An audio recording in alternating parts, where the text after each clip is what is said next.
Good evening. It's Ken at Tortoise Capital with a review of the weekend trading reports for January 2nd, 2020. So the market is in bullish normal conditions. The longer term look back periods are all strongly overbought on the NDX. The 3 and the 10-day look backs have pulled back into the middle of neutral.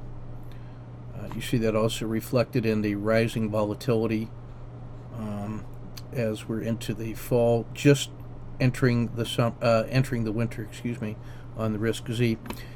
Still green bullish on the percent stretch, very strong bullish ADX trend. Technically into risk off, just at the edge of risk on, I should say, but we're very near risk off when you look at the risk Z. It's just dipped in to minus 0.01. So I'm treating that as risk off. Because this one only got up to about 0.3 or 0.4 of the risk Z, where previous excursions are very strong, it looks to me like this is more like the end of the run, and then this war news and the drums for impeachment will start strengthening. And wouldn't surprise me to see the Democrats try to add more charges to the proceedings, sort of like just running a tab at the impeachment bar, if you will.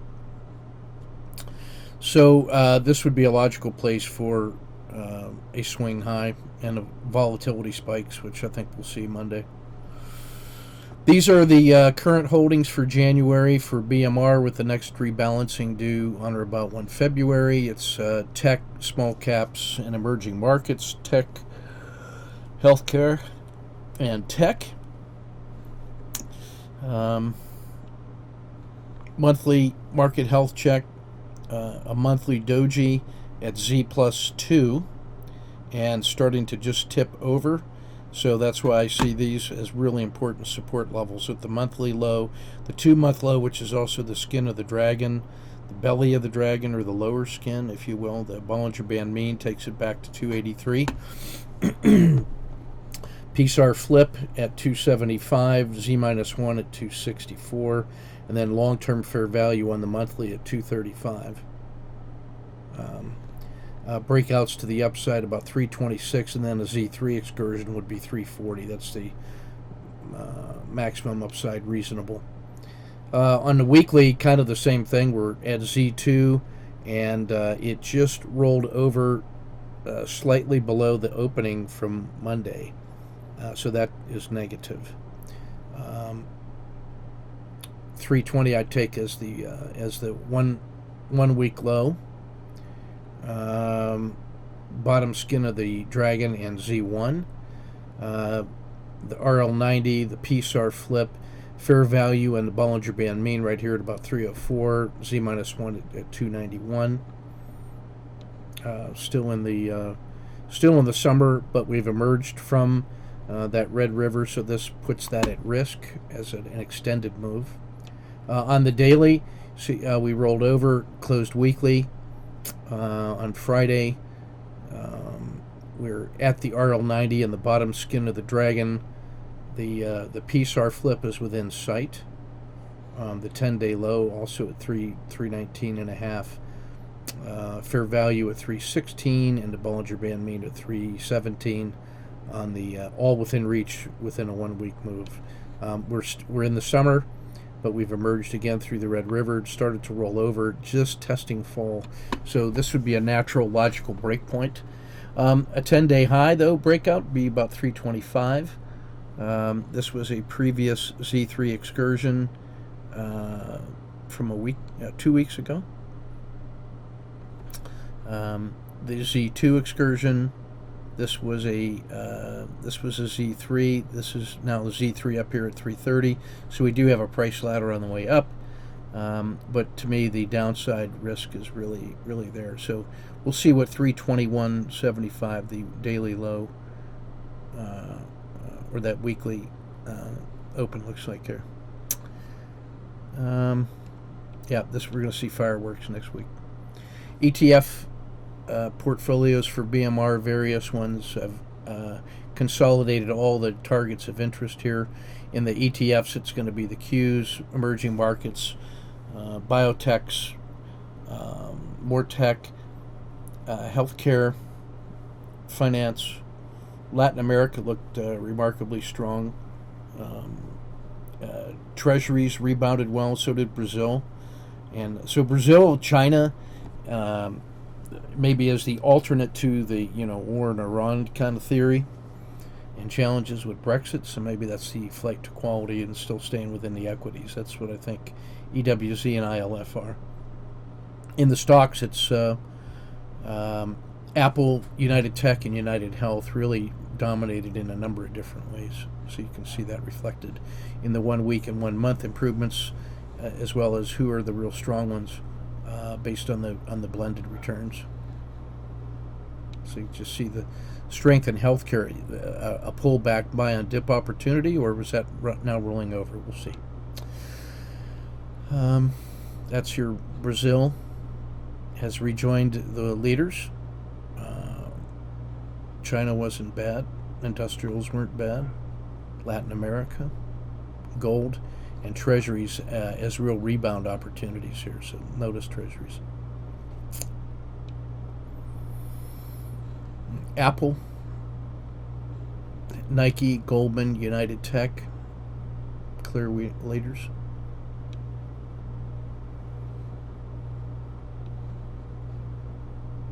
Precious metals, technology, China. All U.S. all the time with large cap tech leading the way. Taiwan, China, South Korea as alternates. And then Brazil beginning to emerge from the pack.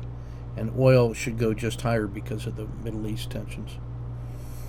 Long-term winners in technology and semis, joined by Brazil, biotechs, growth.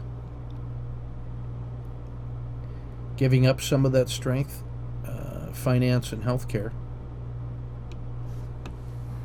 So I'll take a look at Wiz and see if that's going to relinquish any of its healthcare holdings.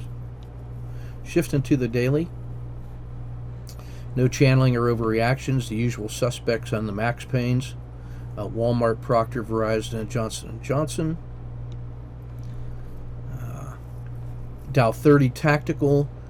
Breakout in UTX. Procter and Verizon showing on the auto framer pretty well. Big breakdown here in DuPont.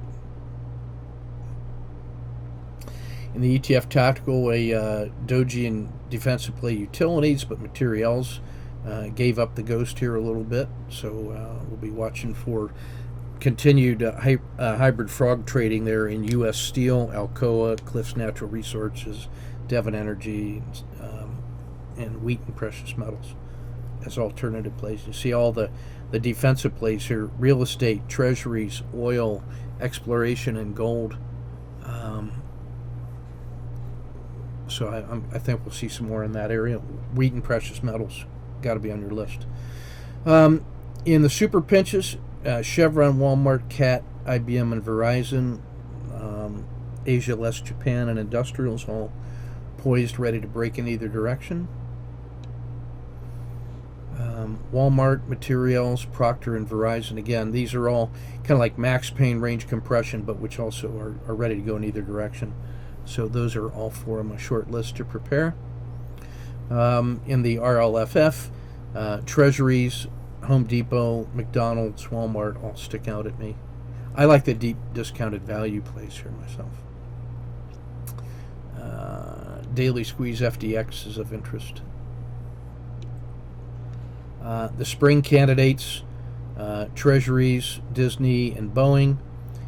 In the summer, I'd be looking at, when you see gold and silver and real estate all at the top like that, that tells you wheat and precious metals and real estate as alternative plays. Coke, Microsoft, United Technology, still room to go. McDonald's has rejoined the herd and is looking good. On the NDX, you can see the big breakdowns. Materials and healthcare, Verizon and Procter, even Coke gave up some of the strength here. But United Tech, oil and gold and treasuries, all with breakouts as defensive plays. So there's opportunities for the coyotes and the jackals among us. Logical places for that strong trend up, which has been historic, to roll over. I mean, it's already stretched well above the 200 and rolling over. It got to a 30-day upward slope that was as steep as it's got. The last 4 times it got there, it rolled over and pulled back sharply each time. So, and the fact that it made a lower high and bad news over the weekend, or at least volatile news, down we go.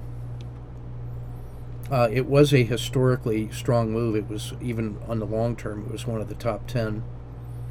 And those rising lows, this could be the turning point. And notice how far it fell the last time it was up here, 4 standard deviations and 2.5. Combined with an abnormally lack of volatility. Says we're watch VXX and volatility spikes. The 90 was already started to roll over and stall. The last time it stalled from here, it was a big sell-off. When the 30 rolls over, it was a big sell-off. The 30 rolled over a little bit, rebounded, but now it's started to turn, and the 10 is already on the way down. So this looks to me like the last time it did that was like right about here at about 294. It went all the way down to 275. So it was $20 off the top, which is only 6 to 8% sell-off, so that's not unusual. All right, so that's everything I want to look at. Lots of things to prepare. Our short-term trading should be lucrative this week. Lots of things to prepare. This is Ken at Tortoise Capital. Keep your risk measured and your powder dry.